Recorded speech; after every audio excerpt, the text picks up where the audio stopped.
It's Wednesday, March 10th, and welcome to the reading of the Mansfield News Journal. My name is Pam, and as usual, we begin today's reading with the area deaths.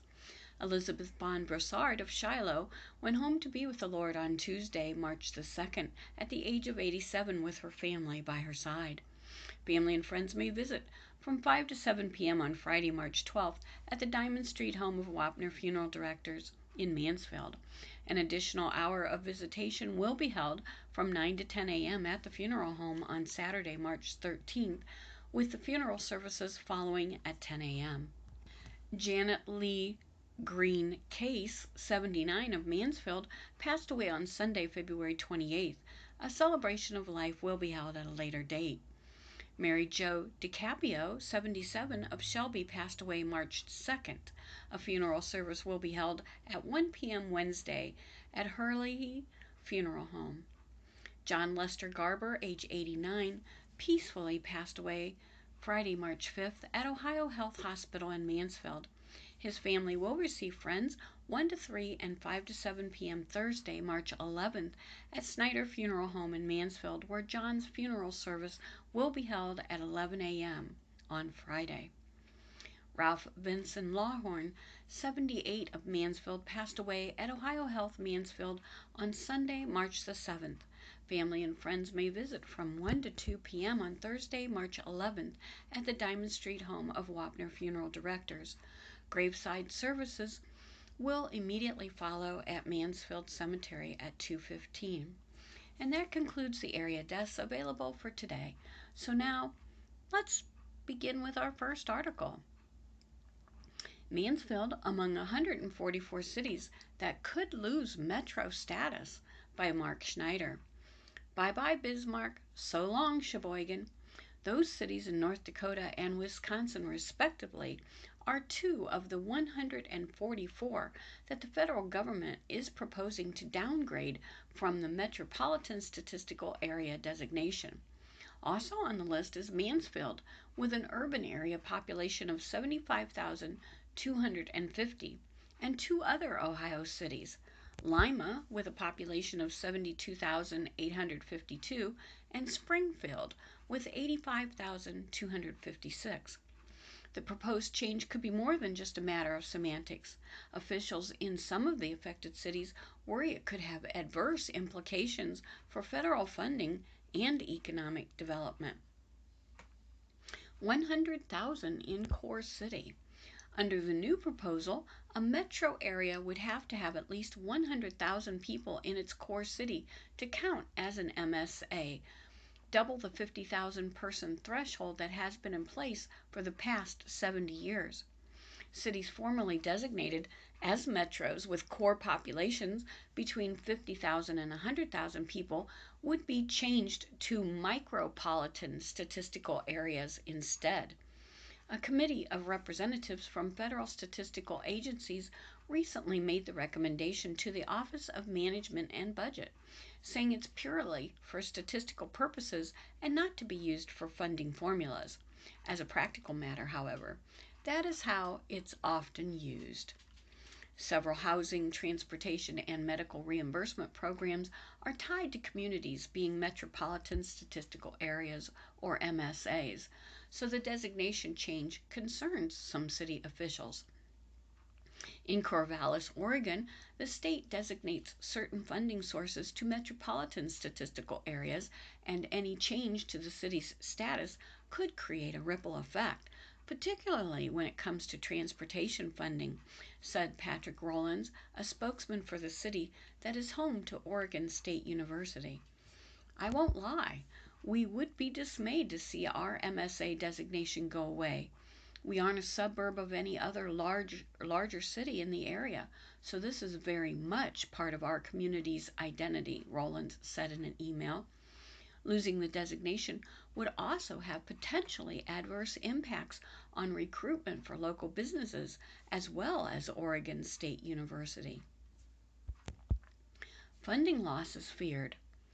If the proposal is approved, it could be the first steps toward federal programs adjusting their population thresholds when it comes to distributing money to communities, leading to funding losses for the former metro areas, said Ben Ehreth, Community Development Director for Bismarck. It won't change any formulas, but we see this as a first step leading down that path, Ureth said. We anticipate that this might be that first domino to drop. Rural communities are concerned that more micropolitan areas would increase competition for federal funding targeting rural areas. The change would downgrade more than a third of the current 392 MSAs. Statisticians say the change in designations has been a long time coming, given that the U.S. population has more than doubled since 1950. Back then, about half of the U.S. residents lived in metros. Now 86% do. Back in the 1950s, the population it took to create a metro area is different than it would be to create a metro area in 2020, said Rob Santos, president of the American Statistical Association.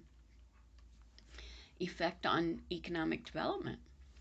Nancy Potok, a former chief statistician of the Office of Management and Budget, who helped develop the new recommendations, acknowledged that officials in some cities will be upset with the change because they believe it could hurt efforts to lure jobs or companies to their communities.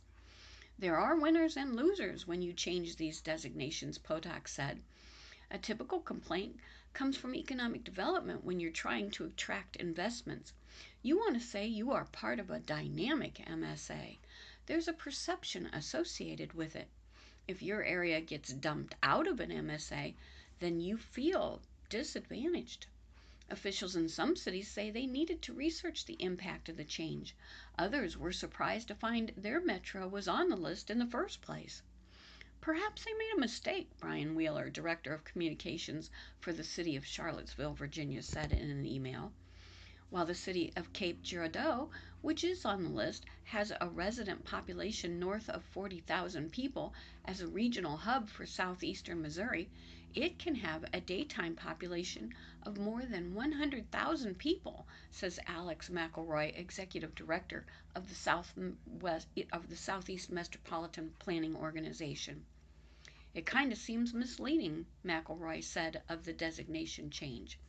In a letter to the Federal Budget Office, the mayor of Opelika, Alabama, urged that the proposal be dropped.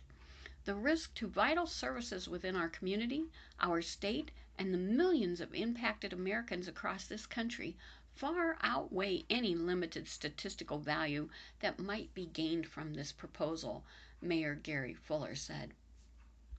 In a separate proposal, the U.S. Census Bureau is considering a change to the definition of an urban area. The proposal made public last month would use housing instead of people for distinguishing urban from rural. An area will be considered urban if it has 385 housing units per square mile, roughly the equivalent of 1,000 people per square mile under the new proposal. The current standard is 500 people per square mile. The Census Bureau says the changes are needed to comply with new privacy requirements that aim to prevent people from being identified through publicly released data, and it offers a more direct measure of density. Some demographers aren't sold on the idea of changing the definition of a metro area. Our next article, Family, Friends of Melinda Davis offer a $3,000 reward by Lou Whitmire. The family and friends of Melinda Davis, missing since February 25th, are offering a reward for up to $3,000 for information leading directly to her location or the location of her vehicle. Davis, 33 of Shelby, was believed to have been headed to Mansfield to make contact with ex-boyfriend John H. Mack Jr., 43 of Cliffside Drive, on the morning she disappeared. On her way to Mansfield, she called a friend and said, "If you don't hear from me, call the police," according to court documents. Today, her sister Lisa Davis says Joe Worth from Lisa's workplace, herself, her daughter Jessica Narcho, and Melinda's boyfriend Jamie Barnes and Sam Coolett, the last person Melinda spoke to on her phone, have come together with the reward money. Mack Jr. was wanted by the Richland County Sheriff's Office and the U.S. Marshals on charges he kidnapped Davis, his ex-girlfriend. He was arrested Thursday in Mansfield, according to a news release from the U.S. Marshals. Mack Jr. was arraigned Friday in Mansfield Municipal Court on a charge of kidnapping in connection with the disappearance of Davis. Blood, presumed to be Davis's, was found in Mack's Cliffside Drive residence, according to court documents. A $1 million cash and personal recognizance bond was set by Magistrate John McCollister of Mansfield Municipal Court. Mack Jr.'s son, Jabin Mack, 18, and his wife, Alexandria Mack, 18, are charged with obstructing justice. They were released on $5,000 cash bond Friday, according to jail records. Both Davis and her car are still missing, Richland County Sheriff's Captain Donald Zahner said today. Our only objective is looking for her car, and that car, Zahner said. He said law enforcement welcomes any tips on the whereabouts of Davis and her vehicle.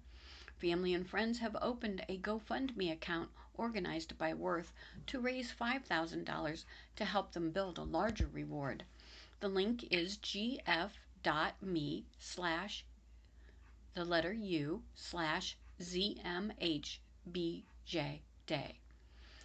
Finding Melinda or her car is crucial to keeping her kidnappers behind bars, the GoFundMe account information says in part.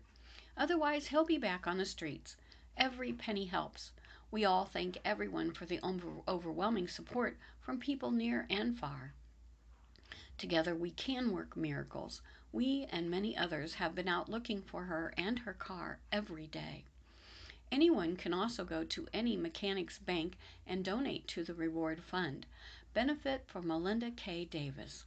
Worth said donors must also mention the names Lisa Davis or Joseph Worth. The family is asking anyone with information to call the Richland County Sheriff's Office at 419-524-2412. Spitzer dealership sells. Convenience store coming, by Lou Whitmire. The former Spitzer Dodge dealership will be demolished soon to make way for a convenience store gas station called Friendship Kitchen. The property at 744 Park Avenue West transferred to new owners on Thursday for $428,000, according to records at the Richland County Auditor's Office. Friendship Kitchen was granted a conditional use permit on October 27th for new construction of a gas station with convenience store at the site, according to Mansfield City Planning Commission minutes. The property is zoned B2. According to the auditor's office, the seller, Spitzer Hardware Supply, sold numerous parcels totaling 1.9 acres at the site to Buckeye Investment NWO, whose mailing address is Fremont. An email sent to the Friendship Kitchen corporate office seeking comment was not immediately returned on Monday. According to the Planning Commission, uses such as this are acceptable within the B2 General Business District. However, the site plan must be reviewed by the Planning Commission and meet guidelines established per the codified ordinance for gasoline stations. At the meeting, Lee Beckman, Vice President of Beck Suppliers, and Randy Schaefer from Genoda and Herner presented a site plan showing the proposed location of a new convenience store at the site of the former Spitzer Motor Building at 774 Park Avenue West. Prime for convenience store. Beckman says he intends to demolish the abandoned building and build a new structure. He shared his company owns 28 convenience stores and thinks this location is prime for a new store, according to the Planning Commission's meeting minutes. Beckman told the Planning Commission his stores are trying to focus mainly on food while still offering fuel and convenience store items for its patron. Schaefer pointed out that Beck Suppliers will be spending a substantial amount of money to ensure that this remains a high-end store, according to the Planning Commission. There was discussion about the Park Avenue entrance, the difficult right turn onto Brickman Avenue, and the importance of safe sidewalks for pedestrian traffic. Late 2021, early 2022 completion. Schaefer said all the issues that need to be resolved will be addressed during the beginning phases of development. When asked about a time frame for completion, Schaefer said they expect to be finished near the end of 2021 or the beginning of 2022, according to meeting minutes. All of the neighboring property owners were notified, and there were no objections, according to the Commission's meeting minutes. Mayor Tim Thaker called for a motion to grant the conditional use. Planning Commission member Brian McCartney made the motion, member Jatika Shetty second. The vote was unanimous in favor. Motion carried, according to the minutes. Spitzer Auto World in 2013 opened its newest automobile dealership at 1777 West 4th Street in Ontario. Spitzer also operates a Kia dealership next door. The local dealership opened at 744 Park Avenue West in 1955, according to News Journal archives. Meet your neighbor, Derek Brutchie, gardener. Greenhouse idea planted in the family's mind in 1986 by Zach Tuggle. In Galion, the winter sun shone brightly onto the greenhouse and onto brilliant orange and purple petals as Derek Brutchie transplanted the flowers at J&L Nursery in Galion. It's at least 80 degrees in here, he said, happy to finally have his growing season underway. He turned the furnace on inside the greenhouse the last week of February and has been busy ever since. He plans to gradually start heating 1 or 2 more of the nursery's 9 greenhouses before the springtime air will keep them all warm enough at night to sustain plant growth. He and his entire family are excited to open to the public on April the 5th. We will have some fresh cut meat right away, Brutchie said, and we strive to make sure we have the best produce in the area. What we sell is locally started and locally grown. It's a commitment his entire family has made to the residents of North Central Ohio for what is now part of 5 decades. Gardening, a lot of freedom? Brutchie grew up on a county road between Ohio 19 and Ohio 314, west of Lexington, south of Galion. He went to Northmore High School, then studied to be a meat cutter. It was okay, but I don't like being cold, he said. That kind of put a damper on that. In 1986, his parents, John and Louise, decided to start a greenhouse at the family farm. They named it J&L Nursery. By 1992, they gained more space and greater exposure to traffic by buying a plat of land at 9745 Ohio 19, just south of Galion, where they operated ever since. We had 2 old glass houses that we had removed from a location in Crestline, Louise recalls. The family built 4 greenhouses that first year and sold produce from inside one of them until their store was completed in 1995. During the early years, Derek would help at the greenhouse when he wasn't at his day job. He worked in various factories for a while before deciding to quit and make the nursery his full-time employment. Not that I make that much money, but I have a lot of freedom here, Brutchie said. That makes a big difference.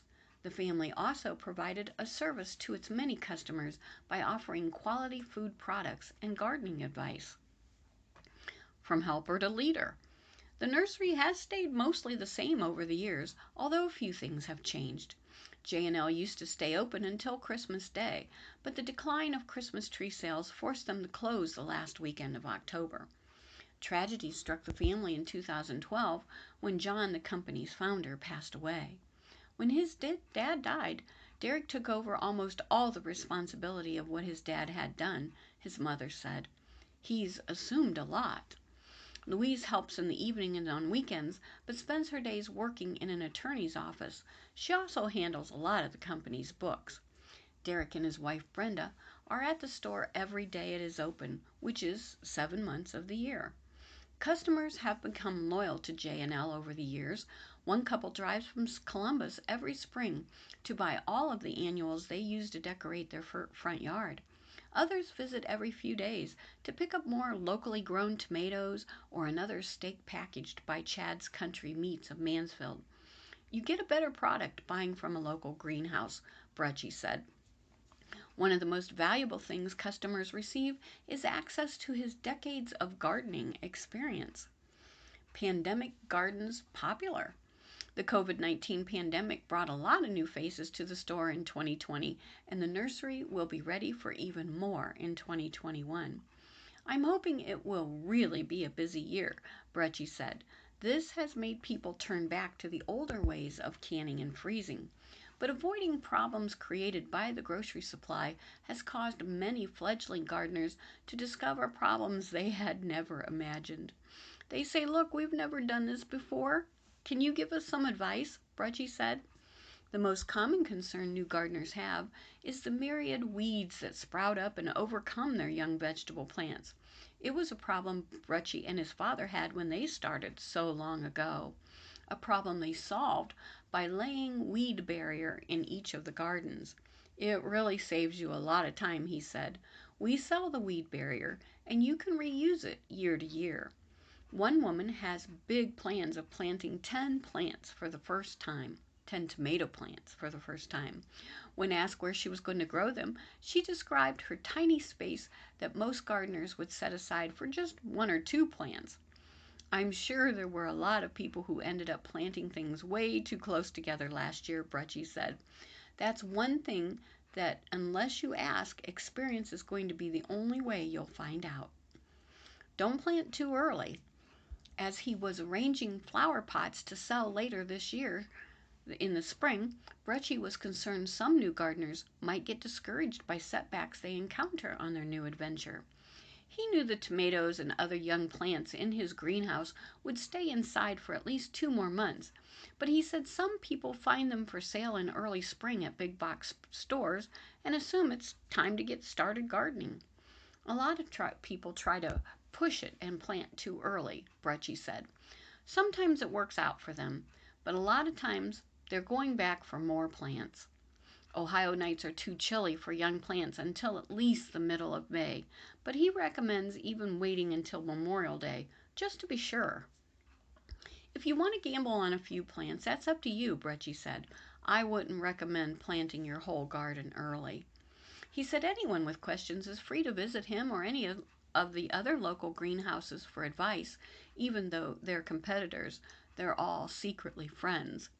We try not to hurt each other, Brecci said. We all understand the struggle, especially against the box stores. Let's move on to local news briefs. In Mansfield, Ohio Ford dealers will distribute over 1 million face masks in neighborhoods and suburbs across Ohio today. Residents are invited to stop by any distribution site to pick up 20 disposable face masks while supplies last. The Mask Donation Day is part of Ford's #FinishStrong initiative, a public call to action encouraging Americans to pull together, protect each other, and help save lives in the month ahead until COVID-19 vaccines become more widely available. In north central Ohio, masks will be distributed today, 9 to 5 p.m. or until supplies last, at Graham Ford in Mansfield, Donnelly Ford in Shelby, and Sharknack Ford Inc. in Willard. The Bucyrus Public Library staff has been busy rearranging, reorganizing, and refocusing, by Jerry Goebel. Bucyrus Public Library staff has been busy rearranging, reorganizing, and refocusing. The children's room, the Bucyrus Public Library, is now organic green. Bucyrus Public Library staffers have been busy getting the building ready to greet patrons when it reopens, which could happen later this month. Library Director Stephanie Buchanan said while the doors have been closed because of the COVID-19 pandemic, her staffers have been busy, and not just with curbside pickup requests. We're just rearranging, reorganizing, and refocusing, really, Buchanan said. We have painted each floor. We're hoping that in the basement and the main level that it just shows off the architecture of the building. But on the upstairs floor, we really just wanted to brighten up the children's area and young adults area, so those are brighter colors than the rest of the building. The children's area has been painted organic green, while the young adult section is a vivid blue. Money from a levy approved by voters in 2018 has paid for the updates, Buchanan said, but while a painter was hired, the rest has been done in-house. It's really been the maintenance crew and the staff that have moved all of the items, taken down shelves, put up shelves, she said. We have worked our backsides off for the last year. We're rearranging shelving. We've taken some down. We've moved it around to give a different flow to the library. I think everyone's just used to the chaos now. We won't know what to think when it goes back to normal around here and we don't have to move items from space to space. Really, it's the staff, but I think they're so excited for a change and for a fresh outlook on everything that it really hasn't seemed like work to anybody. They have been fabulous. The genealogy collection, which has been housed on the top floor, is now downstairs, not far from the circulation desk. It didn't get used a lot, and when people needed help, there wasn't anyone around. One of us would have to go up, said Sue Stuckman, a circulation clerk. This way, we're more accessible. The room upstairs will become a maker space with a sewing machine, an Ellison die cut machine, and other items, Buchanan said. We've added a Zoom room up there as well, so if someone is doing a Zoom meeting, they've got a green screen. They can close the door for privacy, she said. We've opened up an office space up there for people who are doing startup businesses or they have an at-home business, but they need an office space for a meeting or whatever they may need it for. We're trying to shift things to things that the community can use. We're keeping our books, we're keeping our DVDs, but we also want to broaden what we're offering to the community. The library staff reviewed the book collection during the process, Stuckman said, weeding out some outdated titles. Another new feature available will be a self-checkout station, she said. Patrons who choose to use it will scan their library card, then their books, and the station will print out a receipt. We're hoping that when we reopen, that it's fresh and bright, and it's a beautiful building, and it supports all the needs of the community, Buchanan said. That's the focus. That day may come soon. At its meeting March 16th, the Library Board will consider a proposal to reopen on March 22nd. With the number of COVID-19 cases reported daily down and the number of Ohioans who have been vaccinated going up, it seems like a good time to reopen, Buchanan said.